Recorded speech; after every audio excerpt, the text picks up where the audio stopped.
Hello student, myself Hetal Goswami from Ma Asapura Vidya Sankul. Today we will learn standard 9 subject Hindi and our topic is chapter number 3 क्या निराश हुआ जाए। इस chapter के कवि हैं हजारी प्रसाद द्विवेदी एंड इसका बर्थ है वह 1907 में और उनका निधन 1998 में हुआ। अब देखें तो हजारी प्रसाद द्विवेदी इन्होंने इस चैप्टर को निबंध के प्रकार में लिखा है। अब देखें हजारी प्रसाद के बारे में देखें तो क्या है। आचार्य हजारी प्रसाद द्विवेदी का जन्म बलिया यानी कि उत्तर प्रदेश जिले के दुबे का छपरा नामक गांव में हुआ था। ये हजारी प्रसाद है, उनका पूरा नाम आचार्य हजारी प्रसाद द्विवेदी। उनका जन्म बलिया के यानी कि उत्तर प्रदेश जिले के दुबे का छपरा इस गांव में हुआ था। फिर देखें तो पारिवारिक परंपरा अनुसार संस्कृत का अध्ययन शुरू करने उन्हें हिंदू काशी विश्वविद्यालय में जाना पड़ा। उन्होंने काशी विश्वविद्यालय से ज्योतिषाचार्य की परीक्षा उत्तीर्ण की। गुरुदेव रविंद्रनाथ के आश्रय में उन्होंने 1940 में से लेके 1950 तक हिंदी भवन के निदेशक में वह रहे। अब क्या कहा है यहाँ पे कि संस्कृत साहित्य का अध्ययन शुरू करने के लिए उन्होंने हिंदू काशी विश्वविद्यालय में एंट्री ली और वहां से उन्होंने ज्योतिषाचार्य की परीक्षा उत्तीर्ण की। गुरुदेव रविंद्रनाथ के आश्रम में वह 1940 से 1950 तक उन्होंने क्या किया तो हिंदी भवन के निदेशक में उन्होंने वहां पे उनकी सानिध्य में वह रहे। तत्पश्चात काशी हिंदू विश्वविद्यालय, वाराणसी एवं पंजाब विश्वविद्यालय, चंडीगढ़ में हिंदू विभाग के प्रोफेसर तथा अध्यक्ष पद पर कार्य किया। भारत सरकार ने उन्हें पद्म भूषण की उपाधि से सम्मानित किया। यह हमारे जो कवि हैं हजारी प्रसाद द्विवेदी, उन्हें भारतीय सरकार ने क्या दिया तो पद्म भूषण की उपाधि से उन्हें सम्मानित किया। हिंदी साहित्य जगत में द्विवेदी जी ने एक निबंधकार, उपन्यासकार, समालोचक एवं शोधकर्ता, इतिहासकार के रूप में प्रचलित किया है। अशोक के फूल, विचार प्रवाह, कुंडल, कल्पलता आदि निबंध संग्रह। फिर देखें तो बाण भट्ट की आत्मकथा, पुनर्नवा, चांद्र चंद्रलेख, अनामदास का पौधा और उपन्यास तथा कबीर, सूरदास, हिंदी साहित्य का आदिकाल, साहित्य सहचर, हिंदी साहित्य उद्भव और विकास यानी कि हिंदी साहित्य की भूमिका आदि आलोचना तथा ऐतिहासिक प्रेम की उन्होंने निबंध गाथा और कविताओं के रूप में उन्होंने समन्वित किया। अब देखिए कि इस निबंध में इस चैप्टर में क्या दिया गया है। प्रस्तुत निबंध में द्विवेदी जी ने यह समझाया है कि तत्कालीन भारतीय समाज में व्यापक अनाचार केवल बाहरी स्तर पर है। वास्तव में आज भी लोग के मानवीय मूल्यों के प्रति आस्था कायम है। अपने जीवन में घटित कुछ घटनाओं के द्वारा बताया है कि हमें निराश नहीं होना चाहिए, अपितु हमें जीवन में प्रति आस्थावान बने रहना चाहिए। यानी कि कोई भी अगर हम पे दुख आ जाए तो उससे हमें डर के नहीं पर उसका सामना करके हमें उसका कार्य करना चाहिए। अब करें इस चैप्टर की स्टार्टिंग। Page number 7। मेरा मन कभी कभी बैठ जाता है। समाचार पत्र में लगी ठगी, डकैती, चोरी, तस्करी और भ्रष्टाचार के समाचार भरे रहते हैं। आरोप प्रत्यारोप का कुछ ऐसा वातावरण बन गया है कि लगता है कि देश में कोई ईमानदार आदमी ही नहीं रह गया। हर व्यक्ति संदेह की दृष्टि से देख रहा है। जो कितने ही ऊंचे पद हैं उनमें उतने ही अधिक दोष दिखाए जाते हैं। और यह पहले पैराग्राफ में क्या कहा है कवि ने कि कभी कभी उनका मन है वह बैठ जाता है। किस बात के कारण? जब भी वह समाचार पत्र पढ़ते हैं तो क्या देखते हैं उसमें कोई ठगी अथवा और देखें तो डकैती की, चोरी की और तस्करी और भ्रष्टाचार के समाचार देख के उनका मन है वह दुखी हो जाता। ऐसा वातावरण देखें भारत में कोई भी ईमानदार व्यक्ति जैसे बचा ही ना हो, ऐसा उन्हें लगता। नेक्स्ट पैराग्राफ देखें। एक बहुत बड़े आदमी ने मुझसे एक बार कहा था कि इस समय सुखी वही है जो कुछ नहीं करता। जो कुछ भी करेगा उसमें लोग दोष खोजने लगेंगे।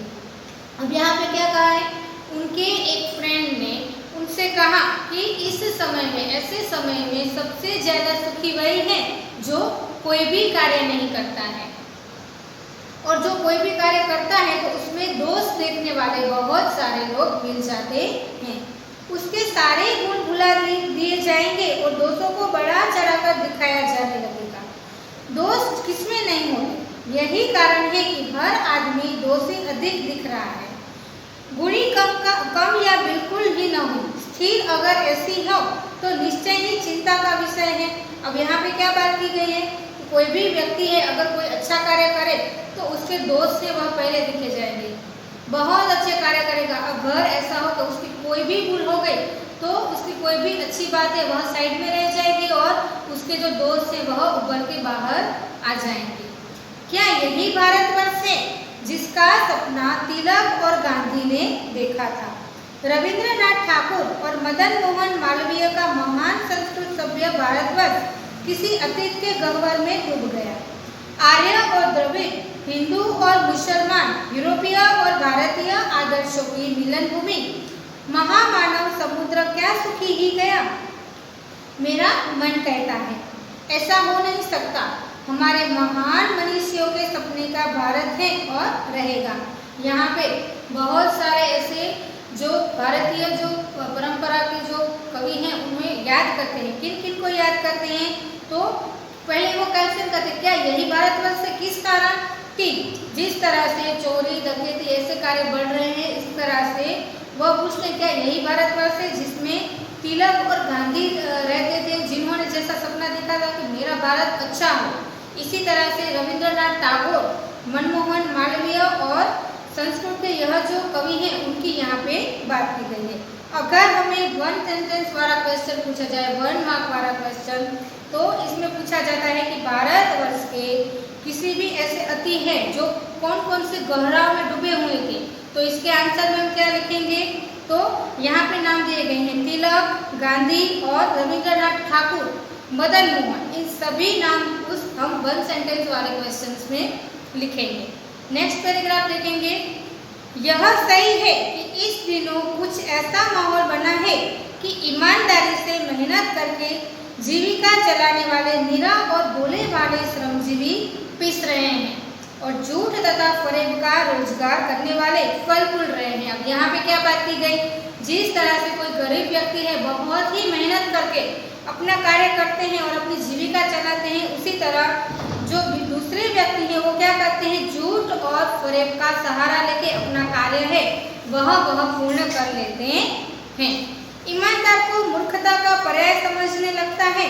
सच्चाई केवल भीरू और बेबस लोगों से हिस्से पड़ी है।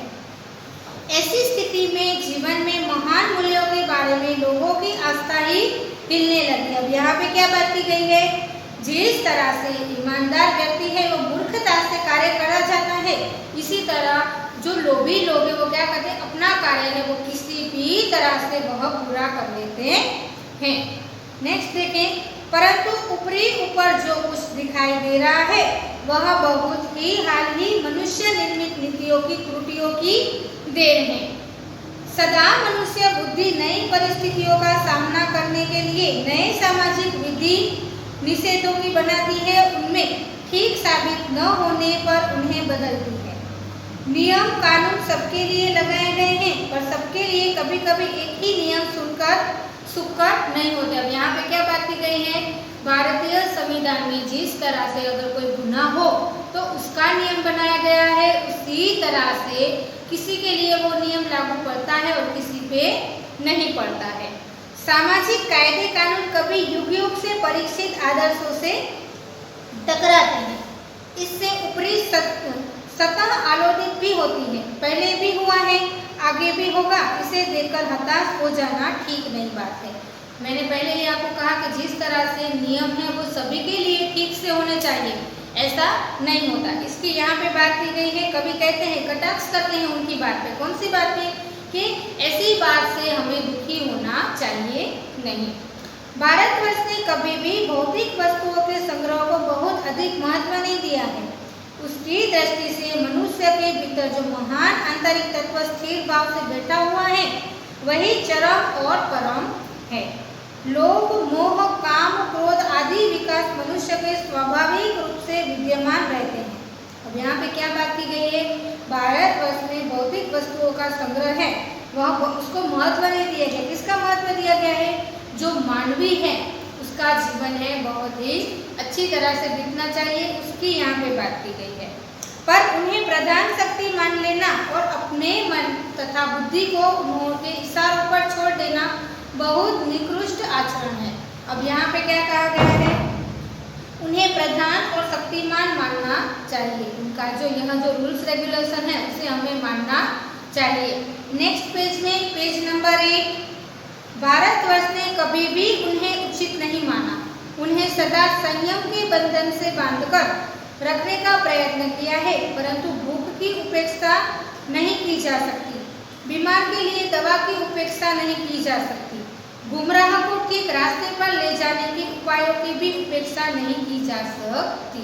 अब यहाँ पे क्या बात की गई? भारतवर्ष में देखें तो मोस्ट ऑफ आधे से ज़्यादा ऐसे लोग हैं जो अपनी जीवन है वह गरीबी में बिताते हैं। उसके कारण क्या है? ऐसे लोग हैं वह भूख के कारण, फिर देखें तो बीमार हो तो उनको दवाइयाँ भी नहीं मिलती। इसकी यहाँ पे कवि ने आलोचना की है कि गुमराह को ठीक रास्ते पर जाने की उपायों की भी उपेक्षा हम कर पाते नहीं हैं। हुआ यह है कि इस देश में कोटि कोटि दरिद्र जनों की हीन अवस्था को दूर करने के लिए ऐसे अनेक कायदे कानून बनाए गए। अब क्या हुआ है? ऐसे लोग जैसे जो गरीब हैं, अपनी दवाई भी नहीं ले पाते, उन्हों के लिए क्या किया? दरिद्र जन यानी कि जो गरीब लोग हैं उनके लिए उनकी अवस्था को दूर करने के लिए अलग अलग तरह के कायदे और कानून बनाए गए। जो कृषि उद्योग, वाणिज्य, शिक्षा और स्वास्थ्य की स्थिति को अधिक उन्नत और सुचारू बनाने के लक्ष्य से प्रेरित हैं, परंतु जिन लोगों को उन कार्यों में लगता है उन पर मन भर समय पवित्र नहीं होता। क्या है? ऐसे लोगों के लिए जो कायदे कानून बनाए गए, जो लोग गरीब हैं उनके लिए थोड़े से कार्य है वो भी बनाए गए, जैसे कि कृषि उद्योग है, वाणिज्य व्यवस्था है, शिक्षा और स्वास्थ्य की स्थिति है। इसी तरह से वह अपना लक्ष्य है वह पूरा कर पाते हैं, परंतु उसी तरह से ऐसे लोग हैं वह कार्य तो करते हैं पर उनका मन है वो दूसरा कार्य करने के लिए समर्पित होता है, पर उनकी जो हालत है उनके कारण जो कार्य वो करना चाहते हैं वह वो कार्य पूरा कर पाते नहीं हैं। व्यक्ति चित्त सब समय आदर्शों द्वारा चालित नहीं होता। जितने बड़े पैमाने पर इन क्षेत्रों में मनुष्य की उन्नति के विधान बनाए गए उतनी ही मात्रा में लोभ, मोह जैसे विकार भी विस्तृत होते हैं। अब जिस तरह से भारतवर्ष में मनुष्य के लिए इतने सारे जो कृषि के जो कार्य हैं वो बनाए गए, इसी तरह से उनमें लोभ और मोह का भी समन्वय हो गया।